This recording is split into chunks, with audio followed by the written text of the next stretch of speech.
Shalom, Israel. Brother Reggie Jr. here. So today, guys, I'm going to be doing Genesis chapter 16. I'm just going to be finishing up the Genesis series. I got caught up doing other lessons, so I didn't really get back to Genesis how I wanted to.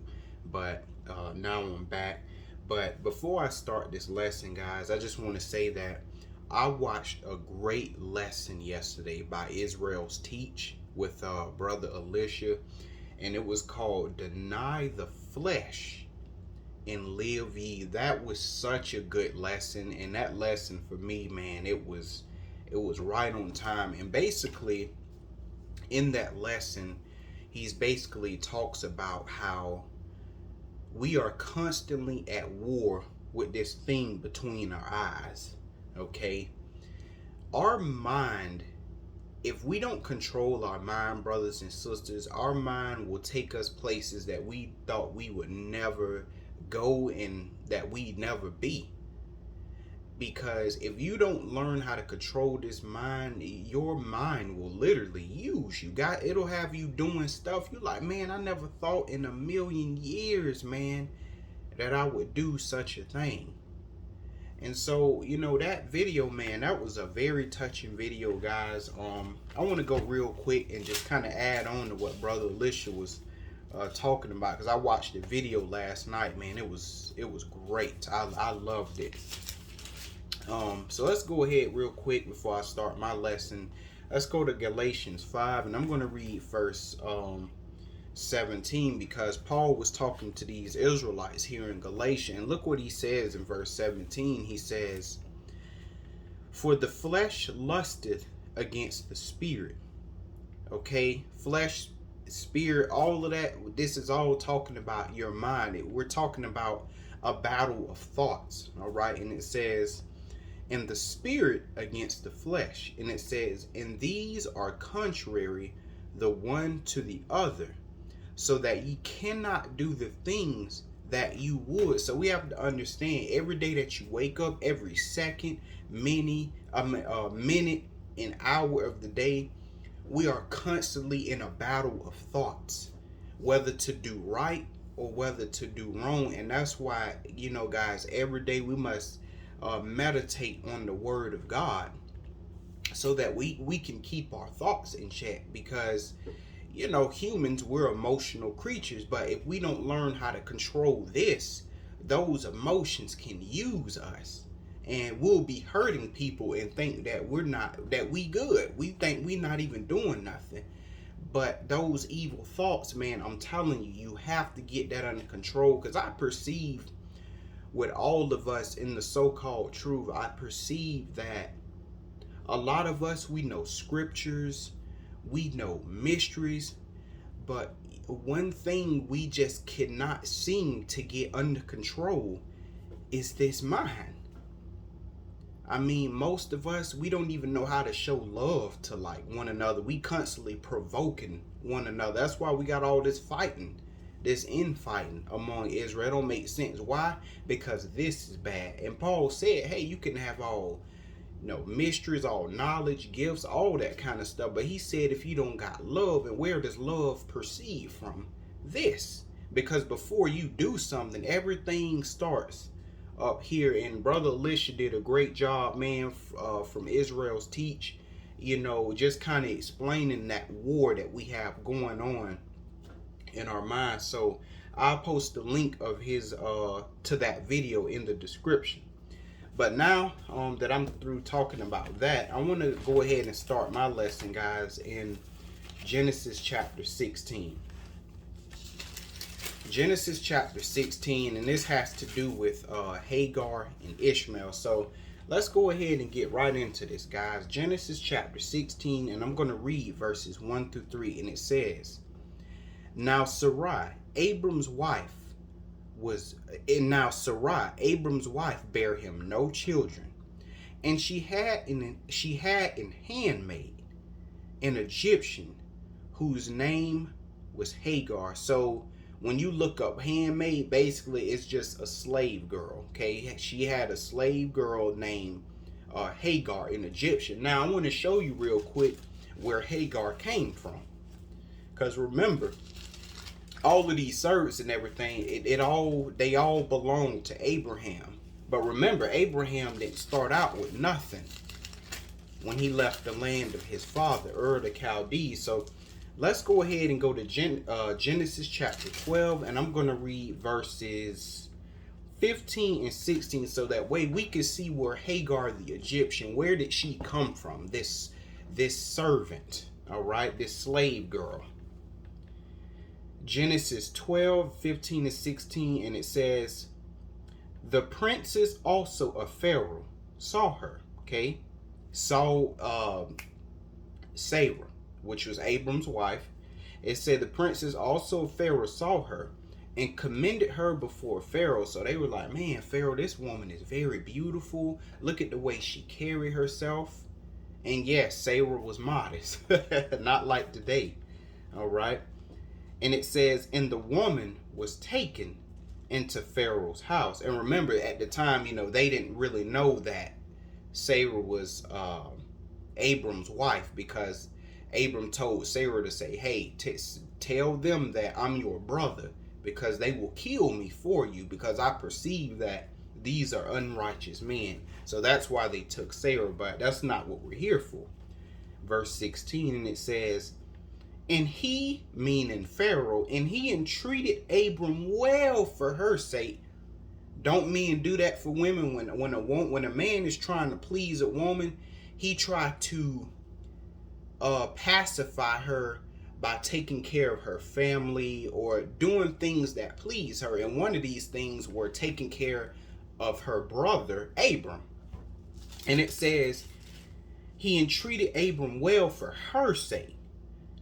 And he had sheep and oxes, and he asses. So these are all the things that Pharaoh gave Abraham to try to appease Sarai. And it says, and men servants and maid servants and she asses and camels. So now we see where Abram and Sarai, really Abram got those men servants and maid servants from, and got them from Egypt, back when they were over there dealing with Pharaoh. So those who were of the maid servants, that's more than likely where Hagar came from. And for some reason I had to just mention that, all right? But let me keep reading. It says, and Sarai said unto Abram, behold, now the Lord have restrained me from bearing. Now here in Babylon today, God isn't even being thought about. Women just think they can't bear just for some unknown random reason. No. A woman cannot have a child. If a woman cannot have a child, it's because the Lord has restrained her from bearing. But that's not what they tell you in Babylon. Babylon, they just tell you that it's some kind of molecular problem within how they get all scientific and stuff. But Sarai, she knew. She knew. She said, oh, the Lord restrained me from bearing. All right. Now she's going to talk to Abram here shortly, but she continues by saying, I pray thee, go in unto my maid. So Sarai tells Abram, go in unto my maid. So Abraham didn't walk up to Sarai and say, I'm finna go into your Egyptian maid. This was all Sarah's doing. She said that it may be that I may obtain children by her. And Abram hearkened to the voice of Sarai. So we see here that surrogacy isn't nothing new. Surrogacy started all the way back in them ancient times. So we see Hagar being used as a surrogate mother. Don't they do that today? I can't have children, so they go get a surrogate mother to have the child for them. So none of that stuff is nothing new. So the Lord, ain't nothing new under the sun at all. Okay. Now that last part, it says Abram hearkened to the voice of Sarai. Now a lot of people will say, why did Abram hearken to Sarai? Meaning that, didn't he know that it would have to be him and Sarah to make this child the promise? No, he didn't know that. All the Lord told Abram at the time. Okay, later he tells Abram, hey, you're going to have it with Sarah. But at the time, he wasn't told that he would be making this child, the child of promise with Sarah. All he knew was just, hey, the Lord up to this point just told me that I would have a son that comes out of me. So in his mind, he probably thought, well, this is probably the way that the Lord wants to do it. But he's not going to know till later that, this child y'all getting, this child between you and Hagar, he ain't the child of promise. The child of promise is going to come out of you and Sarah. But we're going to get to that later.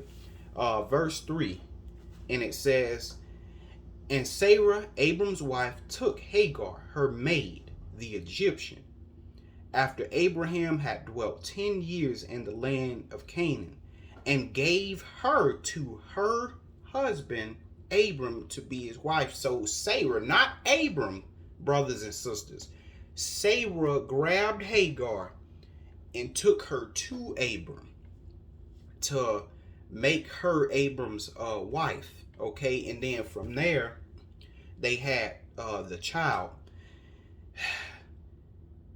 Brothers and sisters, we are so far from the ways things are done in the Eastern world. We have this Western mindset, so a lot of this stuff that we see, we can't really conceive it. Like, we think it's wrong because we've been born and raised under this Western world. But all of this stuff, brothers and sisters, how we had slaves and everything, all of that stuff is coming back, and it's foreign to us. I know it's foreign to me even now, but all of these things is coming back. Okay, now before I move on, let's go real quick, guys, to the book of Judges, because one thing that I noticed about a lot of our foremothers is that a lot of our foremothers were barren. A lot of them were barren, and there is a reason for that. Let's go to Judges chapter 13, and I'm going to read verse 2. And it says, and there was a certain man of Zor, of the family of the Danites, whose name was Manoah. So the man, his name was Manoah. And it says, and his wife was barren and bare not. And that's a trait that we often seen a lot with our foremothers, you know, in the Bible. And the reason why a lot of them was barren is because a lot of those children were children of promise. And so the Lord took all power out of the hands of the parents. And he is the one that made things happen in terms of the wife being able to bear, because that way, whenever that child of promise, like for right there, this was dealing with the birth of Samson. It's because when the child came, you would know that me having this baby was impossible. So this thing is of God. Anything that child of promise did, you knew it was of God, because that child shouldn't have even been there, because the wife could not conceive. And so that's why God did that a lot of times, because he wanted to let you know all of that stuff is of me. Samson's birth was something special. Why was it something special?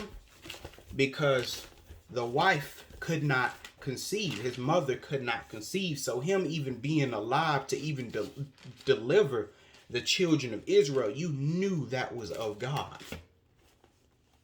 Now let's go ahead and go to Luke chapter 1.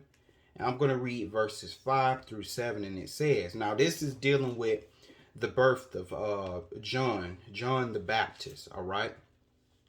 So Luke 1 verses 5 through 7, it says, there was in the days of Herod, the king of Judah, a certain priest named Zacharias. So now you know that John the Baptist was a Levite. All right. So you know what tribe John was of. John was a Levite of that priesthood. Okay. A certain priest named Zacharias of the course of Abia, and his wife was of the daughters of Aaron, and her name was Elizabeth. Okay, so his mother was of the seed of Aaron, right? Verse 6, and it says, and they were both righteous before God, walking in all the commandments and ordinances of the Lord blameless. So, brothers and sisters, you see right there that John the Baptist's parents were righteous, okay, in spirit and in truth. And sometimes things will happen to you, but it's not because you're evil, because somebody would look at them and say, see, they can't have a child because they're doing evil. No, it has nothing to do with that sometimes, because people automatically assume because things aren't going right in your life that you're doing evil. We can look at Job and see that that's not the case, but sometimes it's just because that's the way the Lord wants it, because he's trying to get glory for something. Okay, verse 7, and it says, and they had no child because that Elizabeth was barren. Not only was she barren, but what? And they both were now well stricken in years. So that's how you know John the Baptist, his birth was of God, because Christ completely took it out of the hands. The Most High, he completely took it out of the hands of the parents. So you know John the Baptist's birth was of God, and anything that he did after that was of God, and at the same time impossible. Why? Because he shouldn't have even been there. Why? Because his parents were old and they couldn't have kids. So that's what made those births in itself, amazing and incredible. And it just really shows you the kind of God that we serve. So for all you mothers out there that are barren, and you really want children, but you can't, you barren, pray to the Most High. Pray to the Most High, and if you have to be living right now, but pray to the Most High that he allows you to conceive. You don't have to run to these doctors in Babylon that's trying to destroy you. No, pray to the Most High. He's your source. He is the one that will open your womb. And if it's something that he wants to do, he will do it. All right. Now, let's go ahead and go to Samuel, which is right after the book of Judges. Samuel 1. We're going to look at the birth of Samuel. And I'm pretty sure you guys all know about the birth of Samuel, but I'm just taking you guys here to show how these births were of God. Okay. 1 Samuel chapter 1, and I'm going to read verses 4 through 6. And it says, And when the time was that Elkanah offered, he gave to Peninnah his wife, and to all her sons and her daughters portions. But unto Hannah he gave a worthy portion, for he loved Hannah. So Elkanah, he loved Hannah, all right? And it says, but the Lord has shut up her wombs. So there we go again. The Lord shut her womb up, all right? Verse 6. And her adversary also provoked her sore, for to make her fret, because the Lord had shut up her womb. And so that's what I was saying. Sometimes the Lord will make sure certain things don't work and certain things don't happen for you, because he's trying to get glory from that said situation. But you will have people on the outside looking in, picking on you, making fun of you. They perceive that all of that stuff that's going on with you in that said situation is because you're some kind of sinner and that God doesn't like you. But a lot of times that is not the case. It's just because the Lord is trying to get said glory from the situation. All right. But that's pretty much it for that, guys. I just wanted to show you guys how the Lord did this thing constantly with our foremothers shutting up their wombs. So back to Genesis 16. And I'm going to read verses 4 through 6. Now I'm going to show you guys something interesting with these verses right here. Verse 4, it says, and he went in unto Hagar, and she conceived. And when she saw that she conceived, her mistress, and if you look up mistress, a mistress is just It means it's a female word for master, right? See how, so basically it's the feminine word for master. Just like Abraham, he would be master and she would be mistress. Okay. And it says, and when she saw that she had conceived, her mistress was despised in her eyes. So in other words, Hagar started feeling herself. She started smelling herself. And she began to look down on her slave master. She ended up looking down on Sarah. Why? Because she, we pretty much see that with these heathen women right now. They running around, they all up in the women of Israel's face. Yeah, that's why y'all black men don't even want y'all. Y'all black men, they want us. They don't want y'all. See that we're giving them kids, we making them happy. You know how these heathen women bouncing around in the women of Israel's face. That's basically what Hagar's doing to Sarah. I'm appeasing your man's needs. I'm giving him a baby. And, just jumping all up, that bouncing around them heathen women like to do. And I understand why the heathen women too bounce around like they do. Hey, their men are on top. So everything is going good for them for now. Verse 5, and it says, and Sarah said unto Abram, my wrong be upon thee. So when she seen how Hagar was doing, since she conceived, oh man, Sarah said, my wrong be upon thee. I have given my maid, okay, into thy bosom. And when she saw that she conceived, I was despised in her eyes. The Lord judged between me and thee. So we see now Sarah was mad because she seen Hagar bouncing around all up in her face and pretty much, looking down on her like she was better than Sarah. But we can clearly tell that Hagar must have forgot. I'm still a slave. She must have forgot that. Verse 6, it says, but Abram, watch what Abram say.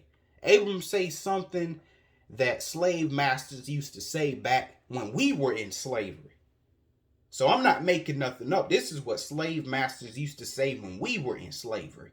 Verse 6, but Abram said unto Sarai, behold, thy maid is in thy hand. Do to her what pleaseth thee. And when Sarai dealt hardly with her, she fled from her face. And that's coming back, brothers and sisters. So you know what Abraham told Sarai, just what the slave masters used to tell each other back in the day. And the slave master used to say, I'm getting so sick of that Buck Johnny over there. That nigger's getting on my nerves. I'm sick of him. Really he ain't did nothing, but them slave masters was crazy. Yeah, that nigger there, Johnny, he's getting on my nerve. That slave needs to. And the other slave master say, hey, look, Ned, I don't know why you getting mad. Ned, he's your slave. Go discipline your slave.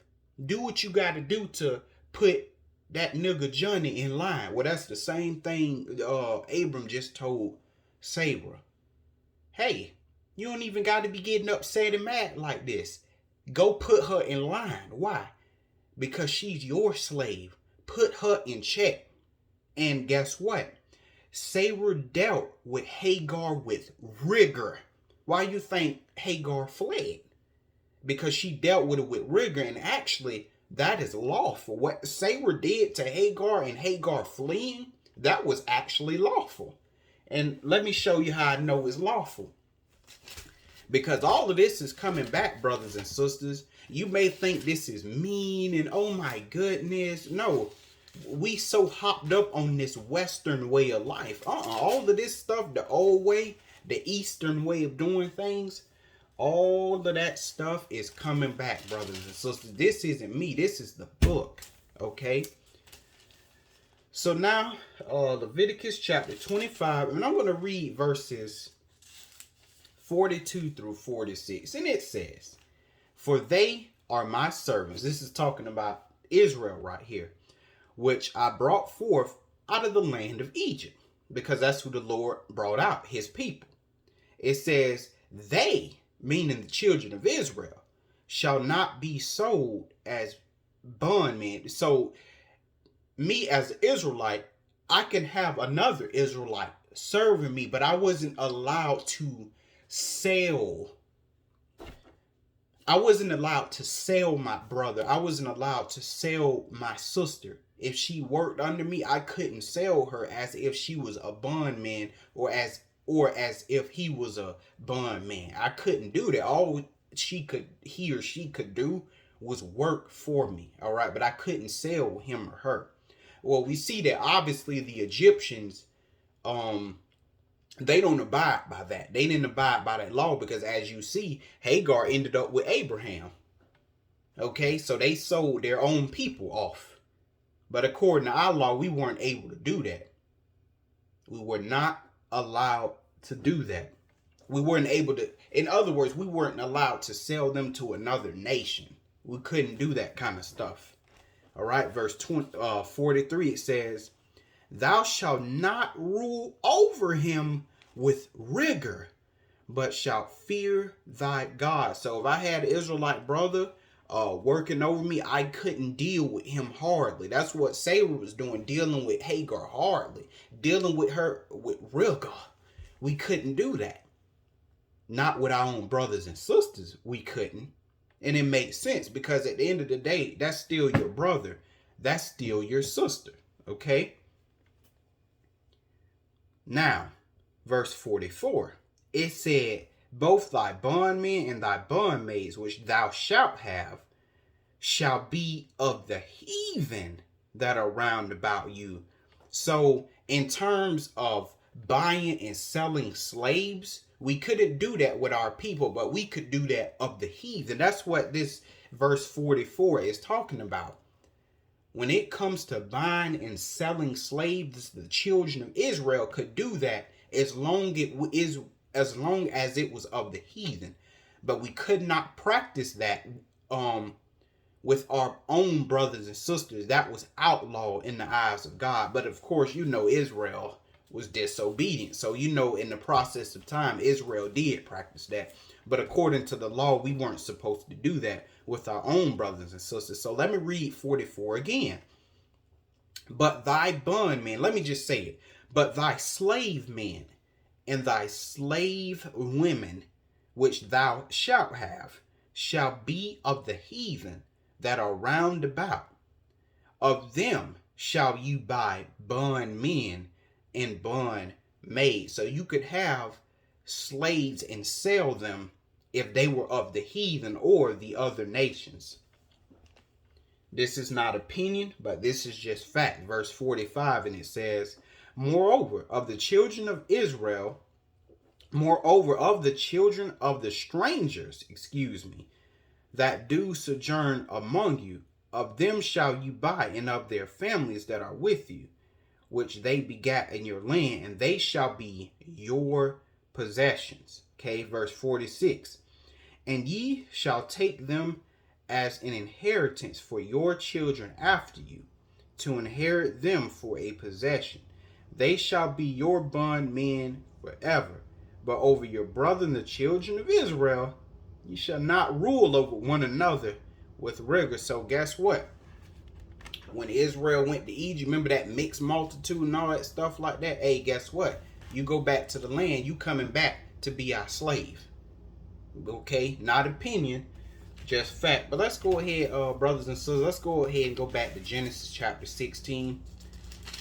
I apologize if I'm stuttering and stopping. It's still really early in the morning. I just wanted to go ahead and get this lesson out of the way because I got a couple of things that I have to do once this lesson is over. Got a pretty jam-packed day. So now we're going to go ahead and read verses 7 through 14, and it says, "And the angel of the Lord found Hagar, because remember, after Sarai dealt with Hagar with rigor, she fled. And the angel of the Lord found her by a fountain of water in the wilderness, by the fountain in the way to Shur.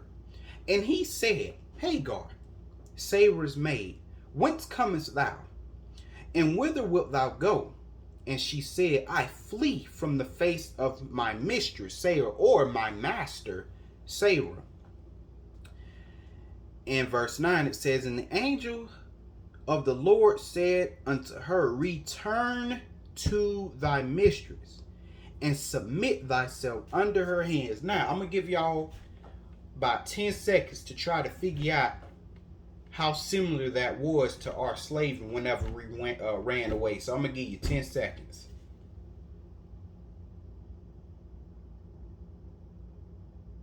Don't that angel sound like a slave catcher?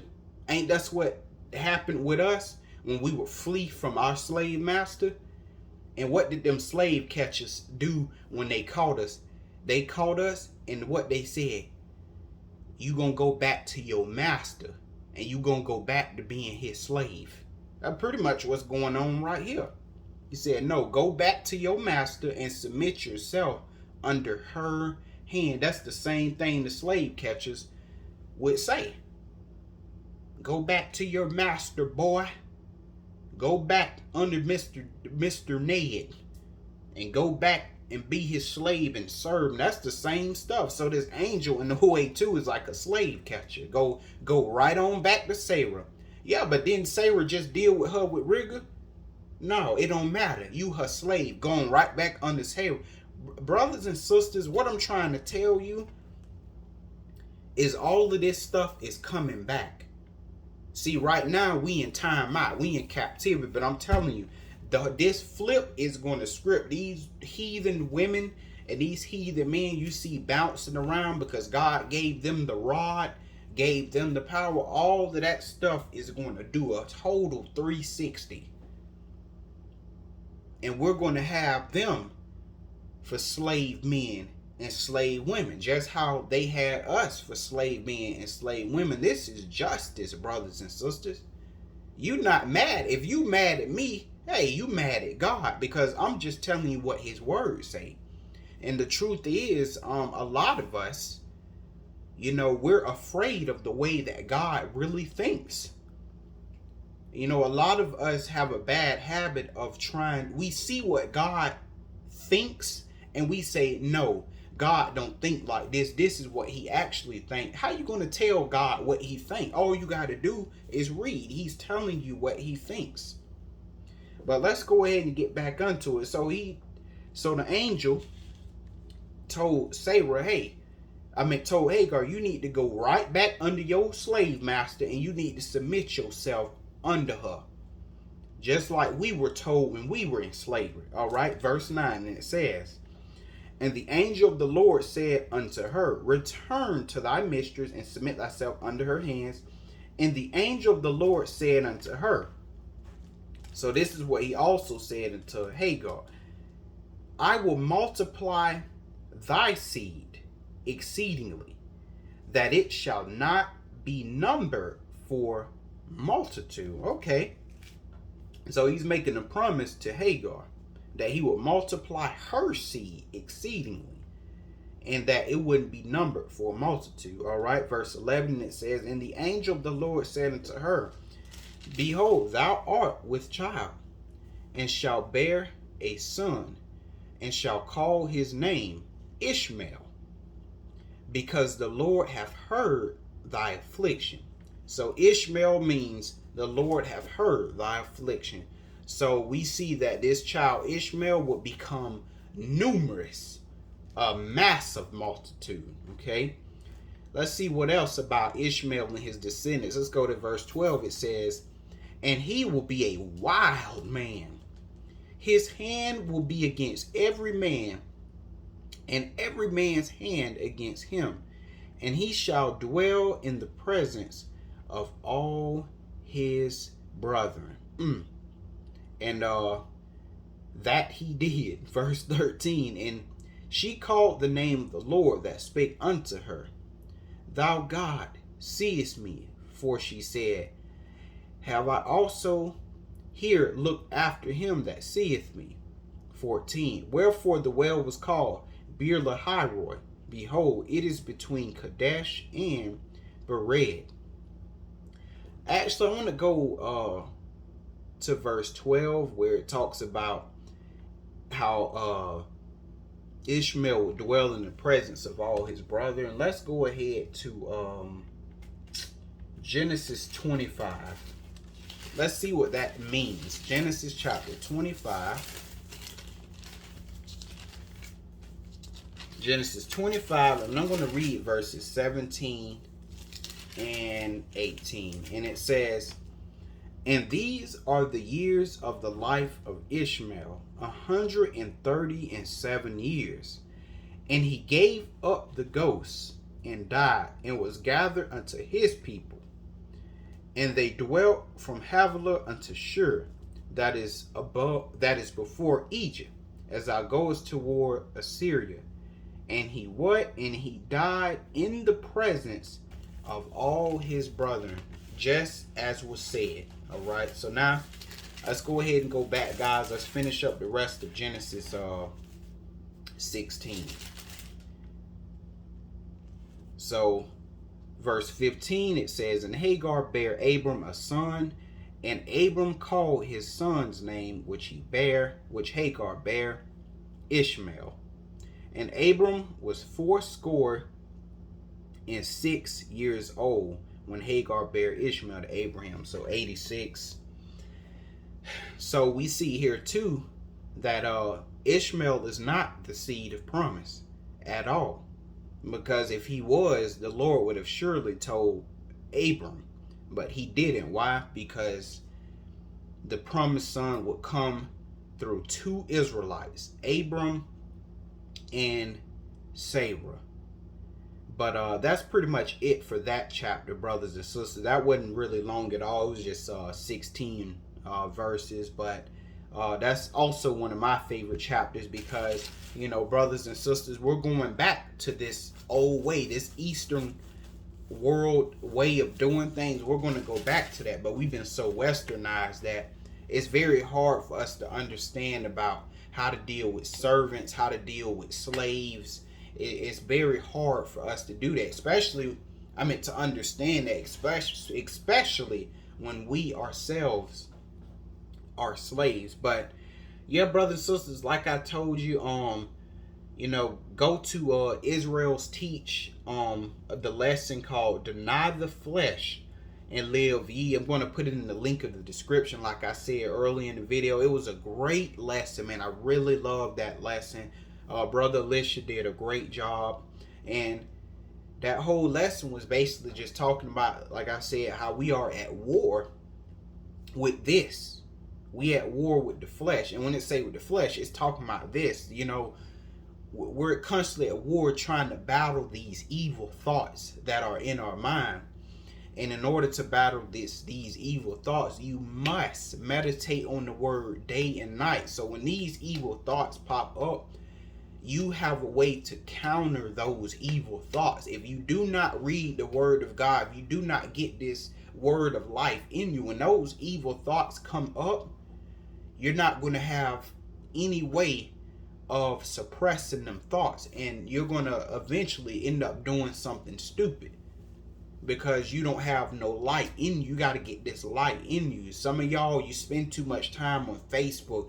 You spend too much time on Instagram, Snapchat, Twitter, all of these places, YouTube. You need to get in your word and you need to read. You need to get this in you. Because at the end of the day, you can know scripts. You can know mysteries. You could have power to do miracles. You can do all that kind of stuff, but if you ain't got this in you, I promise you, you will fall. Okay, so that's it though, guys, for this lesson. I hope you guys got some understanding, and with that, shalom.